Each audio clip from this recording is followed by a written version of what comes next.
Le grand dialogue. Le grand dialogue de l'émission de débat du studio Tamani sur votre radio. Le grand dialogue. La Cour constitutionnelle demande au gouvernement d'apporter des corrections au projet de révision constitutionnelle. Elle l'oblige ainsi à renvoyer le projet qui doit être soumis au référendum devant les députés. Ce projet de révision constitutionnelle a été adopté le 10 mars 2017 en Conseil des ministres à Bamako et voté par l'Assemblée nationale le 3 juin dernier. Depuis, il suscite beaucoup de réactions à travers le pays. Quels sont les points qui doivent être revus? Quelles mesures ont été prises pour une bonne relecture de ce projet? L'opposition est-elle satisfaite? Nos invités, Mohamed Ould Sidi, député RPM de la majorité, Al-Kaïdi Touré, député URD de l'opposition et Souleymane des constitutionnalistes. Je suis Mohamedou Touré à la technique, Nouhoum Djiré. Le grand dialogue.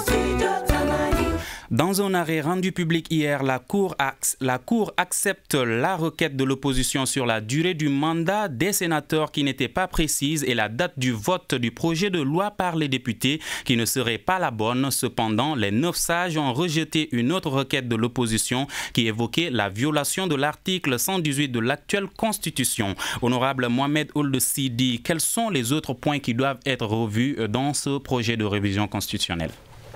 Bien, merci bien. Je profite de votre micro d'abord pour dire bonsoir à tous nos auditeurs de Radio Tamani qui nous écoutent à travers les villages et villes de la République du Mali, notamment ceux du cercle de Gundam que je représente ici à l'Assemblée nationale. Ensuite, donc, je pense que la Cour constitutionnelle est une juridiction qui s'occupe des recours pour les élections et du respect de la Constitution. À ce titre, nous avons un bon groupe de collègues députés de l'opposition, 14 je crois, qui l'ont saisi par une requête le 14 juin. Et depuis lors, elle était en train de préparer la réponse. Hier, le mardi, je crois, 4 juillet, la réponse est tombée et nous estimons que la Cour a beaucoup statué sur le droit. Mais les différents articles, l'article 118 que nos collègues ont prétendu que le Mali est sous occupation et qu'on ne peut pas faire de référendum, la Cour estime que cela n'existe pas parce qu'à notre avis, effectivement, il y a des problèmes de sécurité à travers tout le Mali, de Mopti à Kidal, mais c'est des Maliens qui sont révoltés et qui cherchent des droits et pensent qu'il y a le dialogue entre eux et le gouvernement. Et nous estimons que d'ici que le collège soit convoqué et que le référendum va être soumis au peuple, on va aplanir les différentes difficultés entre ces mouvements et les autorités de la République. Mais quels sont les différents points qui doivent être revus? Bon, je pense que moi, je n'ai pas beaucoup parcouru l'arrêt, mais je sais que j'ai écouté ce matin le ministre de la Réforme de l'État qui dit qu'il y a 7 points. Il y a quelques points, c'est des corrections, par exemple le 2 juillet qui doit être transformé, c'est une erreur matérielle qu'on va transformer en 3 juillet. Effectivement, on a voté après minuit quand même, donc on était déjà dans le 3 juillet. Bon, ça, il y a ça. Ensuite, je crois que sur le mandat du président, des sénateurs, il est précisé que c'est un mandat de 5 ans pour les 2 tiers qui seront élus par le suffrage indirect. Mais le tiers qui est réservé au président, on n'a pas spécifié les mandats. Mais moi, je pense qu'à mon avis, à partir du moment où le début de phrase dit que le Sénat est une juridiction élue pour 5 ans renouvelable, il s'agit en principe de 2 tiers et du tiers. Mais je ne sais pas, les gens, le droit, c'est autre chose. Ça, c'est mon avis, ça, c'est un. Deuxièmement, l'article 118, nous estimons qu'on peut, si on trouve la formule avec les différents mouvements signataires des accords d'Alger, les zones troublées peuvent toujours créer des bureaux et faire le référendum à ce niveau. Honorable Al-Kaïdi Touré, vous êtes député de l'URD, membre de l'opposition. Est-ce que vous pouvez nous parler des autres points qui doivent être revus? Honorable Sidi, vous venez d'en citer quelques-uns. Merci beaucoup, mon frère, et bonsoir aux auditeurs d'IRE qui nous entendent en ce moment. Et je dis, apparemment, je crois que même l'article 218, à 118, là, je crois que ça ne pose aucun problème. Il n'y a aucun problème. Déjà, sur l'avis qui a été donné, l'avis 2017-01 de la Cour constitutionnelle du Mali, il y a des points qui ont été soulignés, notamment l'article 48 qui omet l'accréditation des ambassadeurs et des envoyés spéciaux auprès des organismes internationaux. Il y a l'article 37 qui occulte dans la formulation du serment du président de la République la garantie de l'indépendance de la patrie et l'intégrité du territoire national. Et la nomination des membres de la Cour suprême, qui est régie par le seul article 119 qui dispose que les membres du siège de la Cour suprême sont nommés par décret du président de la République sur proposition du président de la Cour suprême, et du parquet de la Cour suprême nommé par décret du président de la République sur proposition du ministre en charge de la justice. Donc, la Cour même a retenu que seuls les membres de la Cour des comptes doivent être nommés suivant l'article 47 nouveau par décret pris en Conseil des ministres. Ça, c'est les autres points. Mais déjà dans l'avis, la Cour constitutionnelle a émis des avis sur ça. Ça doit être corrigé. Est-ce que ça ne devrait pas être corrigé? Mais malgré tout, la Cour constitutionnelle a donné son quitus pour la tenue du référendum. Et je lis encore dans cet avis aussi, l'État, à travers ses représentants, je lis l'avis de la Cour constitutionnelle. Les organes élus et les autorités intérimaires exercent la plénitude de ces missions régaliennes sur le territoire national. Est-ce que moi j'ai besoin de dire aux Maliens que ça c'est pas vrai? Est-ce que j'ai besoin de le dire? Je n'ai pas besoin de le dire. Quelle autorité à Kidal? Quelle autorité à Tombouctou, dans certaines villes de Tombouctou? Donc vous confirmez que l'article 118 a été toujours violé? Est-ce que je vous dis simplement, Michel, je parle aux Maliens. Les Maliens nous entendent, qu'ils nous disent qu'est-ce que vous pouvez faire à Ténenkou? Qu'est-ce que vous pouvez faire à Douança? À part l'article 118, est-ce que toutes les autres préoccupations de l'opposition ont été prises en compte par la Cour? Non, nos préoccupations n'ont pas été prises en compte parce que nous ne serons jamais d'accord qu'on puisse réviser la Constitution par le Congrès. Ça, c'est un scandale et je vous dis que c'est de l'instabilité établie. Un pays dans lequel on peut réviser quand on remet la vie des Maliens entre les politiciens. Mais vous savez, c'est des comptes qu'ils vont se rendre les uns les autres. Et ça, vous le savez, c'est la plus grande instabilité qui puisse exister. Et cette instabilité-là est créée parce que le ministre Tapo l'a dit. Il dit que même Kouroukan Fougo, ils ne finiront pas le mettre là-dedans quand ils vont ils vont le remettre après. Ça veut dire quoi? Ça veut dire que la porte qui est ouverte aujourd'hui, c'est la porte à tout ce que vous pouvez imaginer. Souleymane Dé, vous êtes constitutionnaliste. Que pensez-vous de ce arrêt de la Cour constitutionnelle? Moi, je pense que la Cour constitutionnelle a été constante depuis le départ par rapport à ses jurisprudences.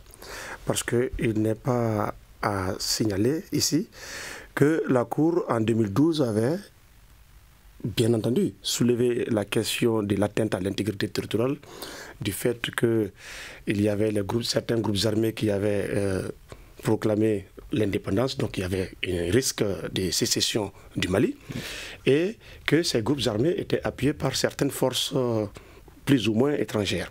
Mais ce qu'il y a lieu de signaler, c'est que nous sommes en 2017, le contexte a changé. Et par rapport à cette histoire, nous sommes partis de l'accord, parce qu'on dit accord issu du processus d'Alger, parce qu'il ne faut pas occulter le fait que ce projet a commencé depuis l'accord préliminaire de Ouagadougou. Et là, des lignes rouges ont été tracées. On a demandé et on a dit à tous les groupes armés qu'il ne peut y avoir, en tout cas, négociation, tant que toutes les parties ne reconnaissent pas l'intégrité du territoire du Mali et le caractère indivisible de l'État malien.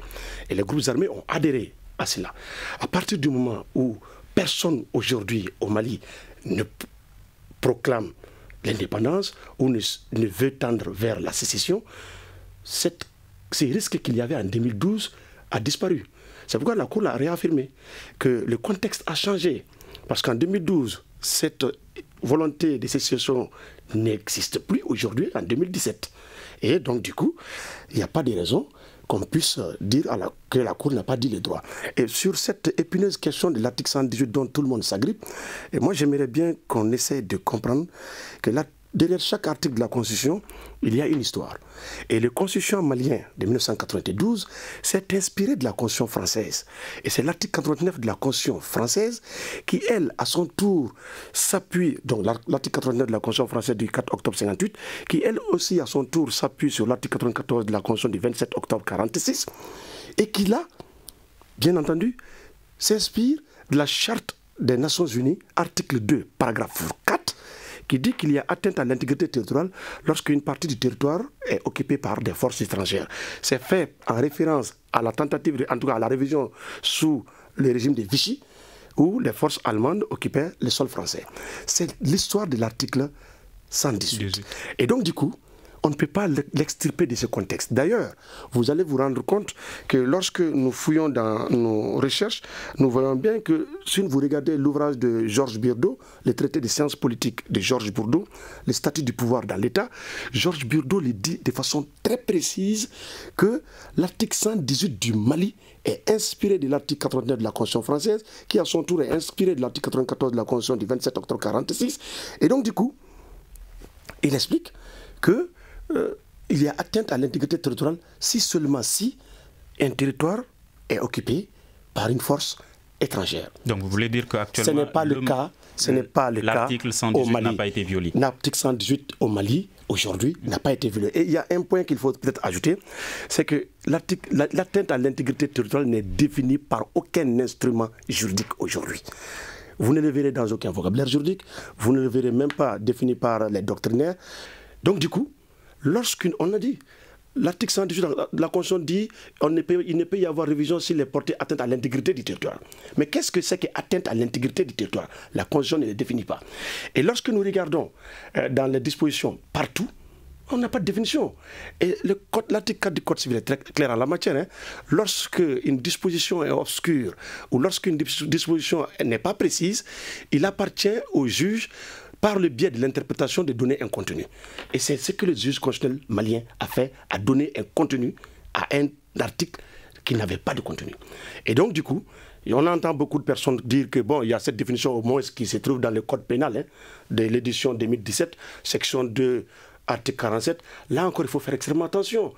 Nulle part dans cet article, il n'existe une définition de l'atteinte à l'intégrité. Regardez bien l'article. On dit est un crime et l'article 47 se met à énumérer des éléments. Nous allons revenir vers vous. On reviendra là-dessus. Honorable Mohamed Ould Sidi, M. Souleymane D vient de le dire tout de suite, une partie de cette constitution s'est inspirée de la France. Il y a certains également qui dénoncent le fait que ce projet de révision constitutionnelle, selon eux, a été rédigé par un avocat français. Est-ce que vous confirmez? Bon, non, à mon avis, je ne pense pas, parce que je sais que le président avait commis une commission qui a déposé un rapport. Et au niveau du gouvernement, maintenant, ils ont lu le rapport et ils ont extrait, ils ont modifié, parce que c'est quand même lui qui est l'initiateur de la révision. Donc il n'est pas tenu de transmettre, comme les gens le disent, ah non, on a modifié le rapport qui a été fait par les experts. Les experts, il s'est inspiré de ce qu'ils ont fait. Mais il n'est pas obligé, en tant qu'initiateur de la révision, d'accepter tous les rapports. Donc le rapport pour nous en tout cas au niveau de l'Assemblée, nous en tenons à ce que le gouvernement, le texte que le gouvernement nous a transmis. Et sur ça que nous avons travaillé en tant que commission. Personnellement, j'ai été dans toutes les commissions pour les écoutes, Al-Qaïdi et moi. Nous avons donc ce texte-là que nous... Maintenant, le texte des experts, là, nous, on n'a pas cherché à le... Parce qu'il n'a pas été transmis par le gouvernement. Monsieur Honorable Al-Qaïdi, que pensez-vous de cela, qu'un avocat français aurait rédigé ce projet de révision constitutionnelle? C'est aussi simple que ça. Si vous avez vu la constitution malienne, moi, je ne suis pas constitutionnaliste, mais si les modifications qui devraient être apportées à cette constitution, je n'avais pas besoin d'aller faire trop de séances pour ça. Je prends la constitution, je prends les articles à modifier, j'en rajoute ou j'en diminue, c'est tout. Aussi simple que ça. Pourquoi changer la nomenclature? Et c'est connu ça, tout le monde sait. Ce que les experts ont fait, ils ont mis ça tout simplement dans le tiroir. Quel expert? Bon, il y a eu un comité d'experts qui a été commis par le président de la République pour se plancher sur ce projet de révision constitutionnelle. Mais les travaux, ils sont où? Lui-même, il a reconnu que les travaux n'ont pas été fournis. Ça veut dire que les travaux n'ont servi absolument à rien. Ils ont commis un avocat par le canal de Tapo et on lui a créé... Un avocat français? Un avocat français qui l'a reconnu. On l'a payé. Non seulement on a donné beaucoup d'argent aux experts, au comité d'experts, mais ensuite on a donné de l'argent à cet avocat. Il l'a fait avec Tapo, c'est aussi clair, c'est aussi simple que ça. Et dans tous les cas, les conditions même dans lesquelles la révision a été faite, tout le monde le sait. Ça a été adopté en conseil des ministres, il le sait. Les ministres n'avaient pas le projet en main. C'est nous qui avions donné des copies à certains ministres. Il ne faut pas qu'on vienne... C'est-à-dire, tout ce qui est en train de se faire montre qu'on veut cacher quelque chose. On cache quoi? Alors, Souleymane D, les avocats maliens ne pouvaient-ils pas mieux faire avec une meilleure prise en compte des préoccupations des Maliens? Vous savez que sur cette question bien précise, je préfère ne pas me prononcer parce que nous, on n'a aucune preuve par rapport à cette situation. Nous sommes universitaires, et les coulisses du pouvoir, nous ne rentrons pas dedans. Ce que je sais... nous avions à un moment donné décrié l'absence de l'université dans ce processus-là. Je pense que dans tous les pays... L'université de Bamako. L'université des droits. Dans tous les pays du monde, l'université est associée à ces grandes réformes. Je n'ai pas dit que des universitaires n'étaient pas dans la commission. On a des collègues qui étaient dans la commission. Est-ce qu'ils ont été convoqués dans la commission ou mis dans la commission à titre intitulé personnel, ou est-ce que c'est l'université qu'on a invité? Ce que je sais, c'est que sans chercher à nommer qui que ce soit dans une commission, je crois qu'il y a une nomenclature à respecter, on aurait dû mettre au moins les doyens de la faculté des droits d'Adam. Mais ce n'était pas le cas. Donc, par rapport à qui a fait le texte, est-ce que c'est le texte des experts? Je crois que lorsque une commission est mise en place pour la rédaction d'une constitution ou d'une norme, le rapport est confidentiel et est adressé seulement au président de la République. Lui seul a la latitude de déclarer ces rapports publics ou pas. S'il ne le déclare pas public, nous ne pouvons rien dire. Voilà. Maintenant, ce que je veux simplement dire à mes honorables ici présents, vous savez que vous avez la charge de voter la loi et de contrôler l'action gouvernementale. Moi, je pense qu'il y a lieu aujourd'hui de procéder à une enquête parlementaire pour vérifier qui a fait quoi là-dedans. Parce que vous êtes tenu de contrôler l'action gouvernementale. Donc à partir de là, on saura la vérité, les Maliens sauront la vérité. Honorable, est-ce que vous l'avez fait? Mais est-ce que vous savez dans quelles conditions l'Assemblée nationale fonctionne? L'Assemblée nationale fonctionne, je l'avais dit ici, et ça a choqué des gens, mais c'est exactement un cabinet du gouvernement.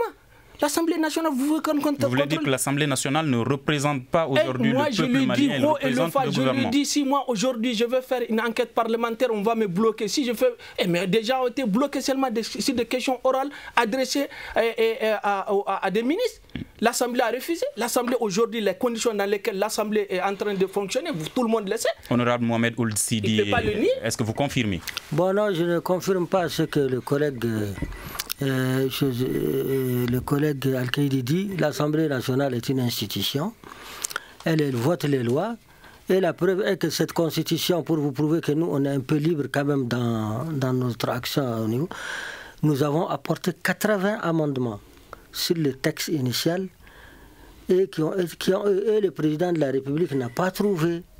Lui qui est l'initiateur, quand la commission l'a saisi pour dire, bon voilà, il dit il n'a pas d'enjeu dans cette commission, il n'a rien à défendre dans cette commission. C'est au peuple malien et à l'Assemblée de faire son travail. Alors, M. Al-Kaïdi, oui? vous demandez le retrait pur et simple de ce projet de révision constitutionnelle. Le référendum a été reporté à une date ultérieure. La Cour vient de prendre en compte certaines des requêtes de l'opposition en demandant une correction du projet. Alors, est-ce que vous voulez dire tout simplement que la Constitution de 1992 ne doit pas être révisée? Personne n'a dit que la Constitution de 1992 ne doit pas être révisée. Et je vais le corriger. Il dit 80 amendements. 80 amendements, c'est de quoi? Je vous ai dit qu'ils ont pris la Constitution de 92, ils l'ont mis sur sa tête. Elle devrait être sur ses pieds. Mais ils sont venus la remettre sur ses pieds, c'est tout. Tout ça, c'est des erreurs de forme. Alors, vous dites tout de suite que vous êtes d'accord avec la révision de la Constitution. Mais je vous dis, vous êtes contre quoi alors? Nous sommes contre le fait qu'aujourd'hui, on exclut d'avance des Maliens. Les réfugiés ne peuvent pas voter. Les déplacés ne peuvent pas voter. Ils ne peuvent pas voter dans les camps de réfugiés? Bon, mettons qu'ils peuvent voter dans les camps. Les déplacés, ils vont voter où? Ils n'ont pas leur carte d'électeur ici. Ils ont leur carte d'électeur sur les champs. Il y a l'insécurité partout. Sur tout le territoire. Vous ne pouvez pas dire, à partir de Markala, il n'y a même pas de Mali. Honorable Mohamed Ould Sidi, est-ce que des dispositions ont été prises? Moi, je pense que le ministère de l'administration territoriale est en charge d'organiser ces élections. Et les réfugiés même lors des élections présidentielles et législatives, on a ouvert des bureaux de vote au niveau des camps de réfugiés en Mauritanie, un peu partout.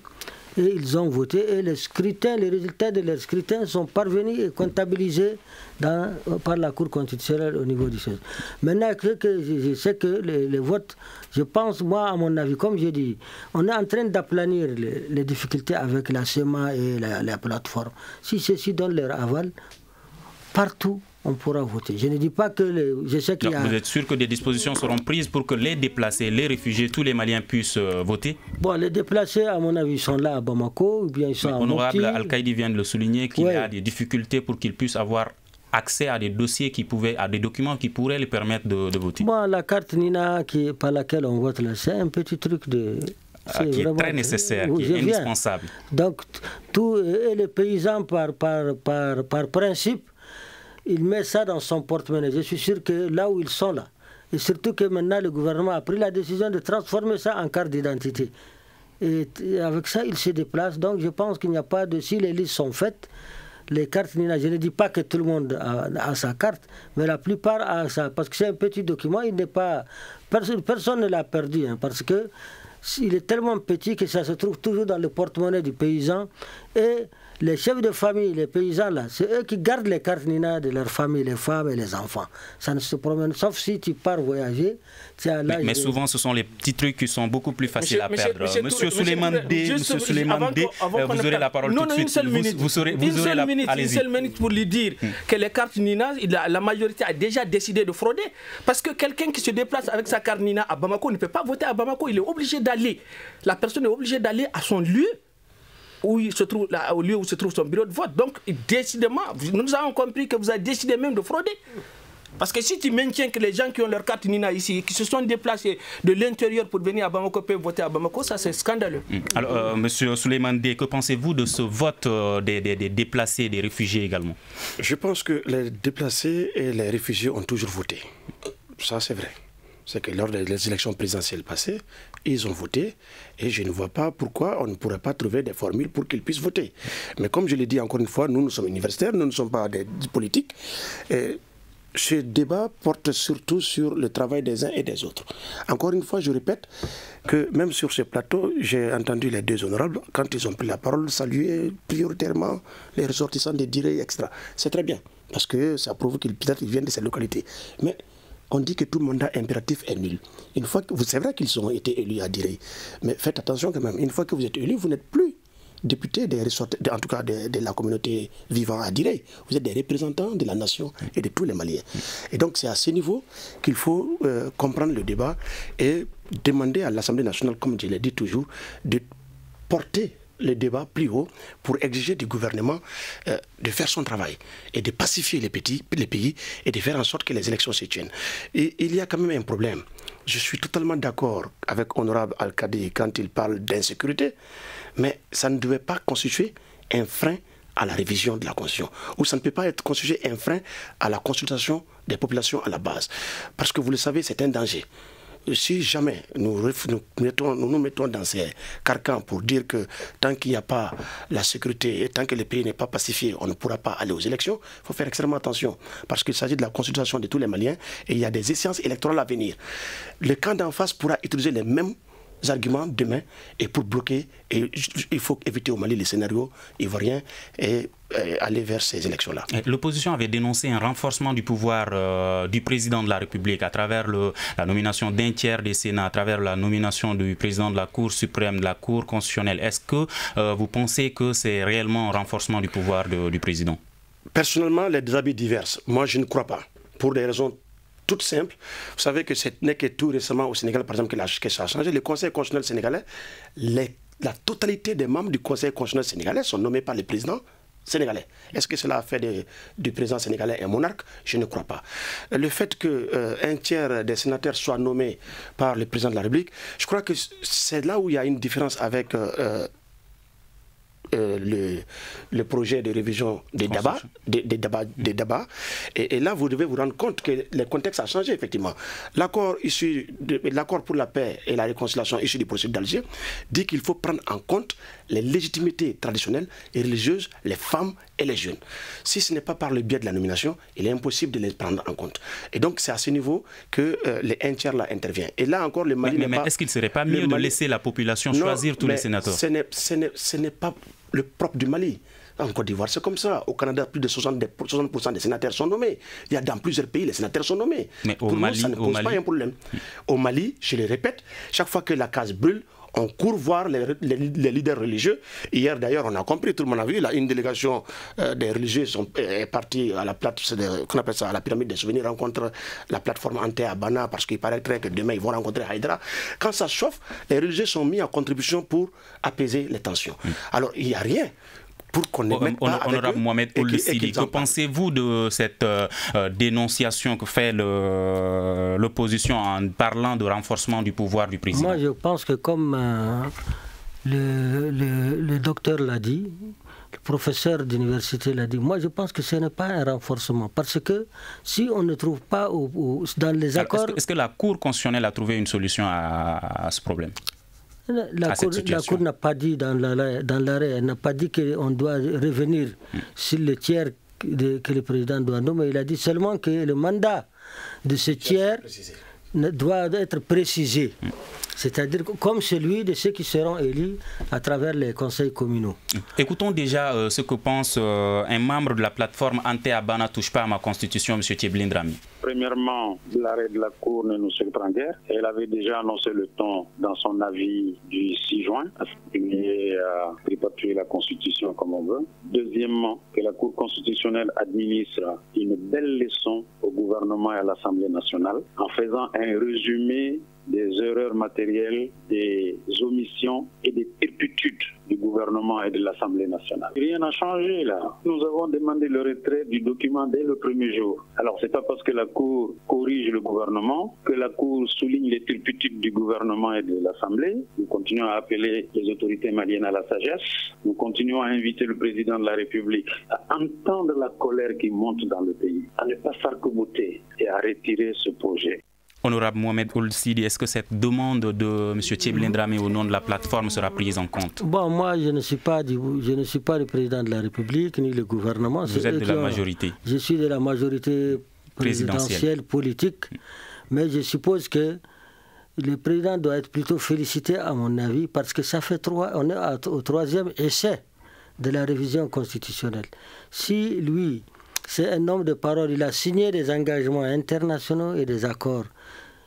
Donc, tout ce qui l'entoure, que ce soit l'ONU, que ce soit, ne lui demande pas de retirer. Il lui demande plutôt d'appliquer les accords d'Alger. Et il ne peut pas les appliquer s'il ne passe pas par la révision constitutionnelle. Alors, quelles sont les mesures qui sont prises pour permettre les corrections? Bon, ça, je ne sais pas. Je sais qu'en principe, il y aura la Constitution, le gouvernement va la renvoyer au niveau de l'Assemblée nationale bon, il y en a qui l'appellent une deuxième lecture, il y en a qui l'appellent pour des corrections. Mais en tout cas, ce qui est sûr, obligatoirement, le texte va revenir. Et le travail de l'Assemblée, cette fois-ci, ne va pas consister à reprendre tous les articles que la Cour a soulignés là. C'est à mon avis, je pense, je ne suis pas président de la commission de loi, l'Assemblée va statuer seulement sur les erreurs matérielles et les choses à corriger que la Cour a constituées. Sinon, le reste du texte, à mon avis, il va rester intact. Ça, c'est mon point de vue là-dessus. Alors, l'opposition, est-ce que vous ferez partie de ce comité qui va relire, entre guillemets, ce projet de révision constitutionnelle? Bon, moi, je fais partie de la commission de loi, mais moi, je n'ai pas participé aux travaux de révision portant sur la révision constitutionnelle pour des raisons personnelles. Dans tous les cas, Mais est-ce que vous allez participer à ces corrections? Ça dépend. Moi, dans tous les cas, je sais Ça dépend de quoi? Bon, ça dépend de la bonne foi de tout un chacun. Je crois que... C'est-à-dire le vous travail... Dites que ça dépend de la bonne foi de tout un chacun. Je dis que quand on va dans une commission de travail et que ce que vous apportiez pour eux, c'est d'avance perdu. C'est-à-dire la bataille des gens est d'avance perdue. Qu'est-ce que vous allez y faire? C'est absolument ça. Parce que cette majorité n'a aucune considération, ni pour les Maliens, ni pour l'opposition. Et je viens de vous le dire. Quand ils ont voté cette loi, ils ont donné de l'argent à tous les députés de la majorité pour aller dans leur base. Mais ce n'est pas la majorité seulement qui compose l'Assemblée nationale. Et c'est regrettable que le président de l'Assemblée nationale le dise le jour de la clôture. Et aujourd'hui, on nous parle du ministère de l'administration territoriale. Mais vous n'avez pas pu organiser des élections communales. Il y a 57 communes. Et lui particulièrement dans sa commune. Ils ont fait campagne. C'est la dernière minute que la ministre a refusé de superviser les élections. Je vous en prie, la situation dans laquelle le pays se trouve aujourd'hui, je vous en prie, n'amenez pas d'autres Maliens à aller mourir. L'accord d'Alger n'est pas bon, c'est la preuve, c'est la conséquence. C'est la conséquence. Parce que je vous dis une chose, si l'accord était bon, si l'accord était aussi participatif et inclusif comme on l'a fait prétendre aujourd'hui, est-ce que tous ces millions de Maliens là vont sortir? Parce qu'ils ont choisi des sociétés civiles qui parlent dans la même direction qu'eux. Tout ce qui a été choisi pour aller à Alger, c'est tout simplement pour arriver à ça. Voilà. Donc c'est un accord au forceps, ça ne peut pas marcher.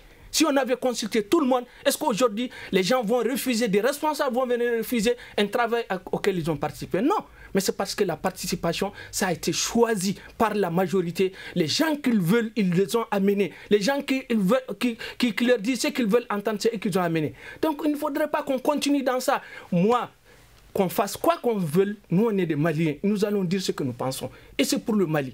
Aujourd'hui, il n'y a pas de victoire, ni pour la majorité, ni pour la majorité. Et il faut qu'il y ait une victoire. Est-ce que vous voulez dire que les préoccupations de l'opposition aujourd'hui ne sont pas prises en compte à l'Assemblée nationale? Mais je viens de vous dire tout de suite qu'il y a eu des événements à dire. Moi, je devrais aller. On m'a bloqué, je n'arrive pas à aller simplement pour compatir à la douleur de mes populations. On me bloque, on m'empêche d'aller. Et on donne des instructions à la ministre pour qu'on ne me fasse pas voyager. Mohamed Ould Sidi, depuis une semaine, il est là, il fait partie de la délégation, il sait. Pourquoi il va répondre. On va lui donner l'occasion de répondre. Le projet de loi, Aziza, député de l'ADEMA qui est dans la majorité, est parti à Tombouctou. Ils ont convoqué nos maires pour venir faire une restitution. Depuis quand est-ce qu'elle peut faire une restitution à notre place? Et je vais corriger quelque chose. Vous aurez la parole pour corriger quelque chose. Allez-y, monsieur Mohamed Ould Sidi. Oui, par rapport... Oui, et il dit tout de suite que l'Assemblée aujourd'hui, l'opposition... Effectivement, la mission dont l'honorable parle, suite aux événements entre la population et la police de Diré, donc le président de l'Assemblée avait pris l'initiative d'envoyer une mission sur le terrain, composée de 3 députés, l'honorable Al-Kaïdi de Diré, moi-même de Gundam, voisin de Diré, et l'honorable Bokar, le député de Ragos. Maintenant, nous n'avons pas pu aller jusqu'à présent parce qu'on nous a signifié que c'est un problème de trésorerie.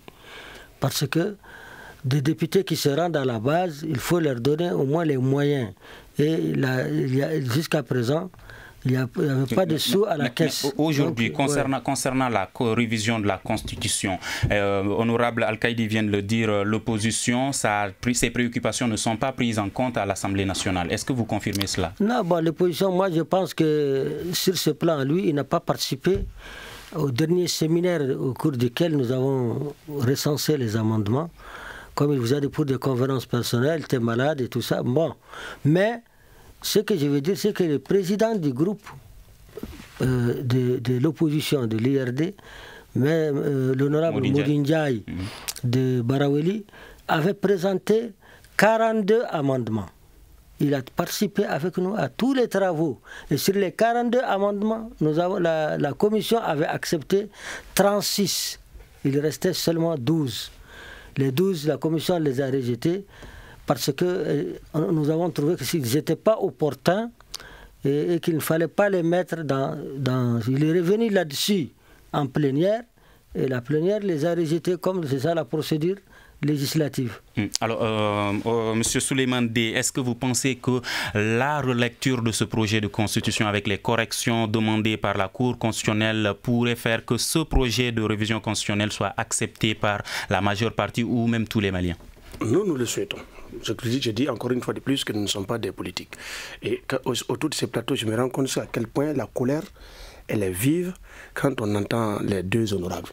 Et je crois qu'il faut, dans ces pays, faire extrêmement attention. Moi, je l'ai dit et je l'ai dit tout le temps, les droits constitutionnels, enfin, la Constitution, si on veut, n'est pas que seulement organisatrice.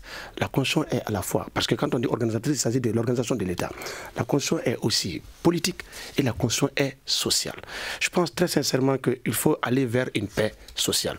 D'ailleurs, dans la décision de la Cour, on a dit, et pour une fois, la Cour a bien spécifié que l'accord issu du projet d'Alger est un règlement des crises institutionnelles au Mali. Donc maintenant, l'accord a une valeur pour le jeu de la Cour. Donc c'est un accord de sortie de crise. Et pour cela, je pense qu'une seconde lecture est une bonne chose et il ne faudra pas surtout que l'opposition, peut-être pour ça n'engage que moi, boude. Il faut y être présent pour apporter, encore une fois de plus, toutes les craintes et toutes les inquiétudes qui les animent, pour qu'ensemble, ils puissent trouver une solution. Parce qu'après tout, il s'agit de notre pays à nous tous. Qu'on soit universitaire, qu'on soit politique ou qu'on soit même vendeur de cacahuètes, c'est le Mali. Il ne faut pas pousser vers la casse de ces pays. Ça n'arrangera personne. Et je le dis tout le temps, si même je sors du côté du droit, en cas de casse, je ne suis pas sûr que ce soit les gouvernants qui seront touchés. Parce que, comme vous le savez très bien, ils sont plus nantis que nous, extra. C'est nous, bas peuple, qui allons souffrir. Donc pour cela, je pense très sincèrement que toutes les démarches sont nécessaires et la nouvelle lecture, ça permettra peut-être de corriger ce déficit de communication qu'on reproche aujourd'hui au gouvernement et ce déficit de communication qu'on reproche à nos parlementaires parce qu'ils ont été traités de tous les noms. On dit qu'ils sont traîtres, on insulte pratiquement toutes les institutions de la République et je ne pense pas qu'aujourd'hui il va falloir ajouter encore une autre couche. Cette nouvelle relecture pour nous est une bonne chose parce que ça permettra d'aplanir les positions et de permettre d'accéder à une forte adhésion à la matière. Alors, honorable Al-Kaïdi Touré, qu'est-ce qu'il faut aujourd'hui pour que l'opposition accepte ce projet de révision constitutionnelle, puisque vous dites que vous êtes d'accord avec la révision constitutionnelle? J'ai dit qu'il faut accepter aujourd'hui que le pays soit pacifié d'abord. Ça, c'est la seule condition. Sinon, inéluctablement, on va exclure des Maliens. Pas parce qu'ils ne veulent pas jouir de leurs droits civiques, mais parce que tout simplement, ils ne peuvent pas. C'est aussi simple que ça. Et quand le professeur dit que nous, pour raison de mandat impératif, il a raison. Mais dans notre cas, je crois qu'on salue les auditeurs d'abord du studio Tamani, et particulièrement ceux de dire, ce n'est pas interdit, ce n'est pas ça le mandat impératif. Voilà, ça c'est pas interdit. Donc je voudrais. Donc il faudrait que la majorité accepte aujourd'hui que le Mali ne leur appartient pas. Parce que la conception que la majorité a du Mali aujourd'hui, c'est la conception de propriétaire. Et malheureusement, ce n'est pas possible. La majorité n'est pas propriété du Mali et n'est pas propriété des autres qui ne sont pas avec eux. Alors, vous êtes d'accord aujourd'hui avec le contenu du projet de révision constitutionnelle, mais vous pensez que le moment est mal choisi? Et il y a des points là-dedans qu'il faut absolument modifier. Lesquels? Par exemple, pourquoi deux catégories de sénateurs? Pourquoi deux catégories de sénateurs? Pourquoi la révision par le Congrès? Je vous dis, ça c'est un scandale, ça c'est l'instabilité tous les jours. Parce que c'est toujours la majorité. Vous savez, quand quelqu'un vient au pouvoir, tout le monde vient avec lui. Vous avez toujours la majorité. Vous voulez modifier pour nuire à quelqu'un, vous le faites. Donc si on abandonne la constitution entre les mains des politiques, ça n'est fini le pays. Ça c'est aussi simple que ça. Mais la modification par le Congrès existe partout. Hein, je n'ai pas dit que ça n'existe pas. Ce n'est pas parce que ça existe. Vous savez, c'est-à-dire vous faites des comparaisons. Comparaison n'est pas raison. Oui, mais les droits comparés est très important. J'ai dit comparaison n'est pas raison parce que dans tous les cas, il y a les pays auxquels vous faites référence. Vous avez posé une question. Voilà, vous avez posé une question à laquelle tout de suite M. Al-Kaï et M. Mohamed Ould-Sidi va répondre. Pourquoi? Juste un exemple. Quand on a été au Sénégal, on a vu le directeur qui se charge des élections. Il dit que ceux qui l'ont nommé, même s'il veut les aider, il ne pourra pas parce que là-bas, c'est carrément calé. Ils ne peuvent rien. Ce n'est pas le cas du Mali. Ce n'est pas le cas du Mali. Donc il ne faut pas comparer des pays qui n'ont pas la même conception du droit, qui n'ont pas la même mentalité que les Maliens. Pourquoi le président devrait nommer un tiers des sénateurs? Oui, bon, c'est pour faire participer toutes les grandes notabilités, la jeunesse et les femmes. S'il ne le fait pas, ça c'est un monde. S'ils partent à l'électorat, ils ne sont pas très connus des populations rurales. Donc, La CEOR, il y a des sommités parmi, et même dans ce monde-là, il y a des sommités, c'est pour rehausser un peu aussi le niveau. Ça, c'est des chambres où il faut rehausser un peu le niveau. On peut mettre la population ne pourrait pas être sensibilisée à choisir également ces personnes? Bon, comme c'est une expérience, vous savez, si vous prenez même la décentralisation, quand on a, en 99, quand on a les premiers maires là, on a vu toutes sortes de maires. Mais au fur du temps, les choses ont évolué. Maintenant, on voit des maires qui sont des grands diplômés, qui ont une certaine assise. Donc ça aussi, le Sénat, quand il va faire un exercice, c'est un Sénat à la malienne. On n'est pas obligé de copier les autres pays. Est-ce que vous voyez? Si on évolue, on voit que ça ne marche pas. 5 ans dans la vie d'un homme, c'est très facile à... Alors, parlons de sensibilisation aujourd'hui. Est-ce que, commençons déjà à l'Assemblée, quand on voit que le texte est rédigé en français et qu'il y a des députés qui ne comprennent pas bien cette langue, est-ce que des dispositions sont prises pour donner plus de temps pour que les députés eux-mêmes prennent connaissance de ce texte pour qu'ils puissent mieux informer leur Bien, je pense qu'à l'Assemblée, il y a un système de gestion. C'est que tous les députés qui ne parlent que les langues nationales, moi je ne dis pas illettrés, je dis parce qu'ils représentent quelque chose, c'est la raison pour laquelle ils sont venus à l'Assemblée nationale. Ils ont des interprètes qui leur traduisent, qui leur expliquent, et c'est suivant tout ce qu'on leur explique là qu'ils se prononcent. C'est eux qui sont députés, mais à chacun d'eux, on a mis un interprète qui est payé par l'Assemblée et qui lui explique. Et c'est des bons interprètes parce que vous n'ignorez pas comme moi qu'il y a beaucoup de jeunes diplômés d'administrateurs qui chôment, qui ne font rien, et que ces gens-là ont récupéré auprès d'eux pour faire leur assistant parlementaire. C'est un peu ça qui se passe. Honorable El-Kaïdi Touré, est-ce que vous pensez que ces dispositions ont été prises pour une bonne sensibilisation des députés d'abord et de la population? Je vous en prie. Vous savez, il y a des députés qui représentent ces autorités-là qu'il est en train aujourd'hui de défendre. Ces députés, ils apportent quoi à l'Assemblée nationale? Il y en a. Ils apportent quoi? Mais est-ce que des dispositions ont été prises pour sensibiliser? Moi, je ne sais pas. Je ne connais pas les dispositions. En tout cas, s'il s'agit de l'Assemblée nationale, je ne vois rien de bon là-bas. Parce qu'ils ne veulent même pas que ça s'améliore. L'essentiel pour eux, c'est de jouir aujourd'hui parce qu'ils sont au pouvoir. Parce que lui, il nous dit que c'est un problème de moi. Moi, je n'ai jamais demandé de l'argent à l'Assemblée pour aller à dire je voudrais simplement qu'on me facilite le voyage pour partir. C'est tout ce que j'ai demandé. Pendant que nous, on n'a pas de l'argent à nous donner, et ils ont de l'argent pour se promener, pour aller faire des séminaires à l'extérieur. Ils n'ont jamais manqué d'argent, la majorité. C'est toujours quand c'est l'opposition qu'il n'y a pas d'argent. Donc les autorités dont ils parlent, j'ai dit qu'il y en a à l'Assemblée nationale. Je vous demande vous-même, vous suivez les travaux de l'Assemblée nationale. Ils apportent quoi? Absolument rien. Alors, on va écouter le ministre Kassoum Tapo qui a tenu une conférence de presse cet après-midi. La Cour a soulevé un certain nombre de points sur lesquels il faut revenir pour rendre la loi totalement conforme à la Constitution. Donc, on va revenir vers l'Assemblée nationale pour une...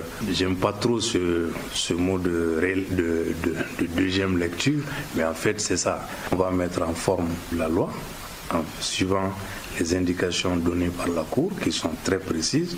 C'est un travail qui devrait se faire très rapidement. On va le faire en rapport avec l'Assemblée nationale qui, comme vous le savez, est déjà en vacances. Le gouvernement sera prêt, techniquement, le travail sera fait en fonction des indications de la Cour. La loi va être corrigée entre griffes selon les indications de la Cour et soumise à la représentation nationale. Alors, la dernière question, on va la poser au constitutionnaliste Souleymane D. Aujourd'hui, après correction, peut-on s'attendre à un projet de révision constitutionnelle accepté par tous? Nous l'espérons, si tout le monde joue son rôle, à commencer par intéresser, moi je l'ai dit, l'université par rapport à ces questions. Et nous sommes outrés, comme l'honorable l'a dit, à ce qu'on aille demander à des constitutionnalistes étrangers pour venir rédiger un texte malien, alors qu'au Mali, ici, l'État a mis des moyens pour former ses propres enfants à devenir des professeurs d'université, à devenir des docteurs, à devenir des agrégés. Donc je pense que nous avons ici, au Mali, des sommités qui peuvent aussi se mettre au travail pour servir la nation. Merci. Ce soir, nous avons parlé de révision constitutionnelle. La Cour renvoie le projet à l'Assemblée nationale pour correction. Alors, nos invités étaient Mohamed Ould Sidi, député du RPM de la majorité, Al-Kaïdi Touré, député de l'URD de l'opposition, Souleymane des constitutionnalistes, débat réalisé par Ibrahima Aran Diallo, à la mise en onde Noum Djiré, régie vidéo assurée par Mamadou Ouattara et à la présentation Mohamedou Touré. Demain, c'est un autre jour et un autre débat sur Studio Tamani. Le grand dialogue. Le grand dialogue de l'émission de débat du Studio Tamani sur votre radio.